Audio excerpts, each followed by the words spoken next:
Puerta delantera derecha, mal cerrada.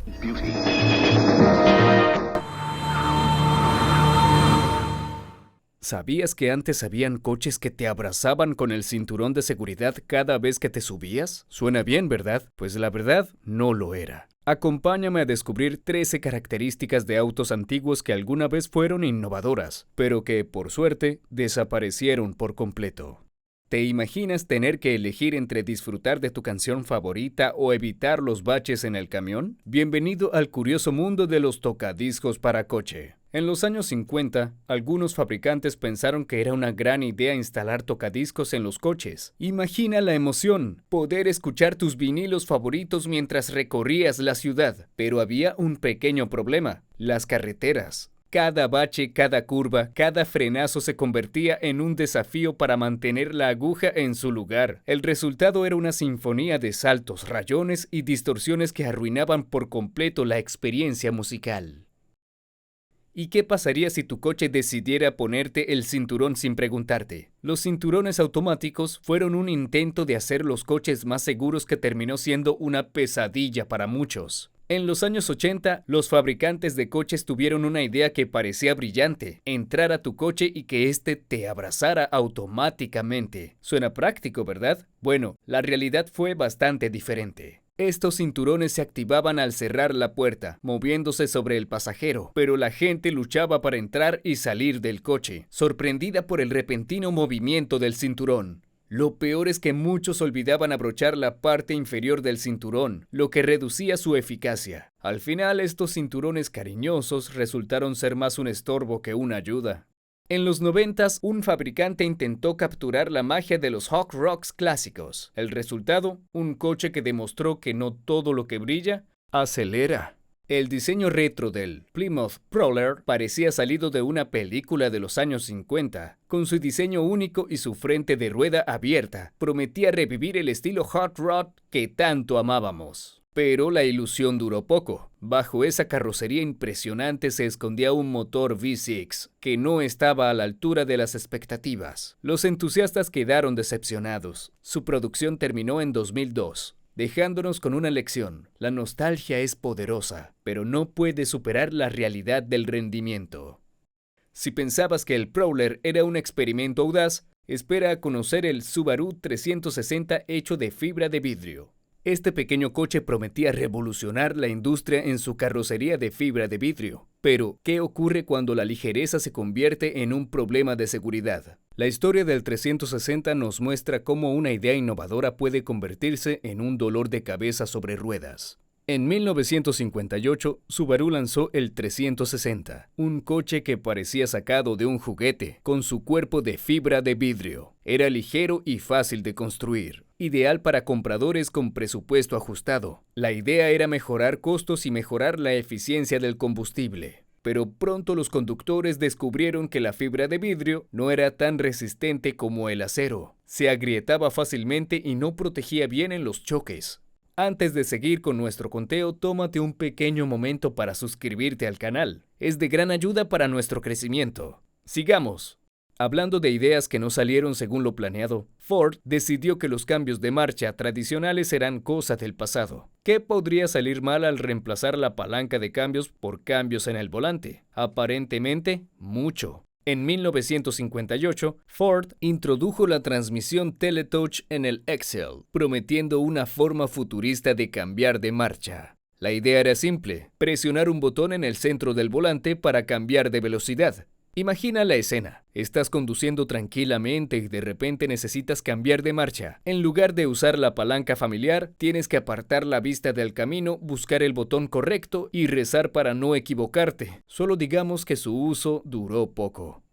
¿Alguna vez te has preguntado qué pasaría si un diseñador de coche se quedara sin papel justo cuando estaba dibujando la parte trasera? Bueno, parece que eso fue exactamente lo que ocurrió con el diseño radical del AMC Gremlin. En 1970, American Motors Corporation lanzó este pequeño coche económico que parecía desafiar todas las convenciones de diseño. Con su parte trasera corta y abrupta, el Gremlin dividió opiniones como pocos coches lo han hecho. Algunos lo adoraban por su singularidad, mientras que otros simplemente no sabían qué pensar. A pesar de su apariencia controvertida, el Gremlin logró ganarse un lugar en la historia del automóvil. Nos recuerda que a veces lo inusual puede ser inolvidable.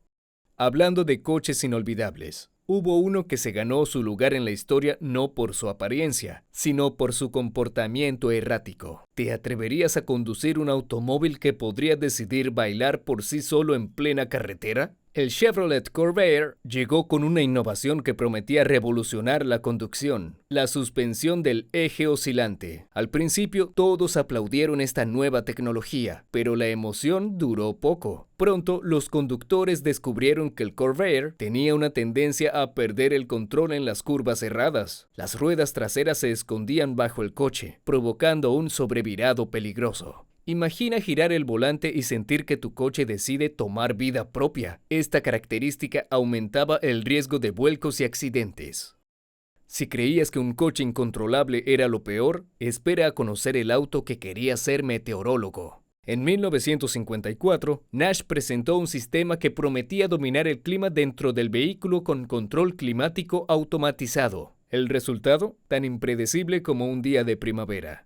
El sistema Weather Eye de Nash fue un intento revolucionario de controlar el ambiente interno del coche. Combinaba calefacción, refrigeración y ventilación en una sola unidad. Imagina entrar a tu coche en un día caluroso, esperando una ráfaga de aire fresco, y en su lugar recibir una oleada de aire caliente. O peor aún, intentar desempañar el parabrisas y terminar con más niebla que antes. Muchos conductores de Nash se encontraron en situaciones similares. Los conductores nunca sabían qué esperar cuando se ajustaban los controles, y estos problemas le dieron corta vida a este sistema. Pero si creías que los controles del Weather Eye eran complicados, espera conocer el intento de Buick por traer el futuro a los años 80. ¿Te imaginas un coche con pantalla táctil en esa época? En 1986, el Buick Riviera llegó con una innovación que parecía sacada de una película de ciencia ficción: un panel de control táctil. La idea era revolucionaria. Nada de botones anticuados, solo una superficie lisa y moderna para controlar todo en el coche. Sin embargo, como suele pasar con las tecnologías adelantadas a su tiempo, la experiencia no fue tan fluida como se esperaba. Los conductores se encontraron luchando con controles que no respondían bien, convirtiendo tareas simples en verdaderos desafíos. Imagina intentar subir el volumen de la radio o ajustar el aire acondicionado mientras conduces, solo para descubrir que el panel no responde a tus toques. Lo que debía ser un avance tecnológico se convirtió en una distracción peligrosa. Mientras algunos fabricantes apostaban por pantallas táctiles, otros soñaban con coches parlantes. ¿Suena futurista? Lo era, hasta que los conductores empezaron a discutir con sus vehículos. Bienvenidos al peculiar mundo del Renault Fuego Turbo y su voz artificial. En los años 80, Renault decidió que nuestros coches necesitaban voz propia. El Fuego Turbo llegó con un sistema que pretendía mejorar la seguridad y comodidad al volante. La idea era simple: el coche te informaría sobre todo sin que tuvieras que apartar la vista de la carretera. Los conductores pronto descubrieron que su nuevo copiloto tenía una personalidad propia. A veces se activaba en los momentos menos oportunos, discutiendo problemas inexistentes o dando alertas irrelevantes. Imagina conducir tranquilamente y que tu coche empiece a hablar sobre problemas que no existen. Si pensabas que un coche parlante era molesto, espera a conocer el vehículo que decidía desarmarse por su cuenta. ¿Alguna vez has oído hablar del Yugo GB y Calidad? ¿El coche que se convirtió en el hazmerreír de la industria automotriz? En los años 80, este pequeño auto yugoslavo llegó al mercado prometiendo ser económico, pero terminó siendo más un dolor de cabeza que una solución. El Yugo GB era famoso por su mala calidad de construcción. Imagina conducir y que de repente una pieza del coche simplemente se caiga. Los problemas del Yugo iban desde motores que fallaban catastróficamente hasta sistemas eléctricos que se apagaban sin previo aviso. Era tan precario que se convirtió en el blanco de chistes en la cultura popular. Hablando de coches problemáticos, ¿qué pensarías si te dijera que hubo un Jaguar que podía autodestruirse por culpa de una pequeña pieza de plástico? Así es, amigos, ni siquiera las marcas de lujo se salvaron de cometer errores garrafales. El Jaguar XK8, un coche que prometía lujo y rendimiento, escondía un secreto vergonzoso bajo su elegante capó. El problema radicaba en los tensionadores de la cadena de distribución, hechos de plástico. Estos tensionadores tenían la mala costumbre de fallar sin previo aviso, llevándose consigo el motor entero. Esta pequeña pieza de plástico no solo destruyó motores, sino que también la reputación de Jaguar en esa época.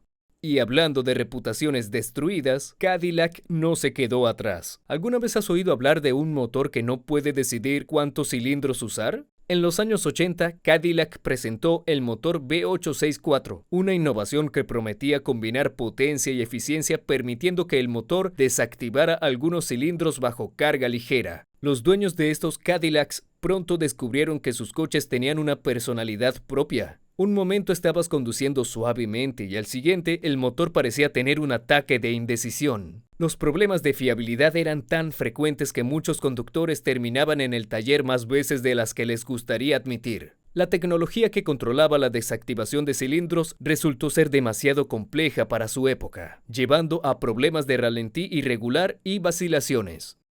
Y así llegamos al final de nuestro recorrido por estas peculiares características de autos antiguos. Cada error, cada experimento contribuyó a mejorar la industria automotriz. ¿Y tú? ¿Recuerdas alguna característica curiosa de los coches de tu juventud? Cuéntanos en los comentarios. Tus experiencias son parte de esta historia compartida. Si te gustó este viaje por la historia automotriz, no olvides darle like al video y suscribirte al canal. ¡Hasta la próxima!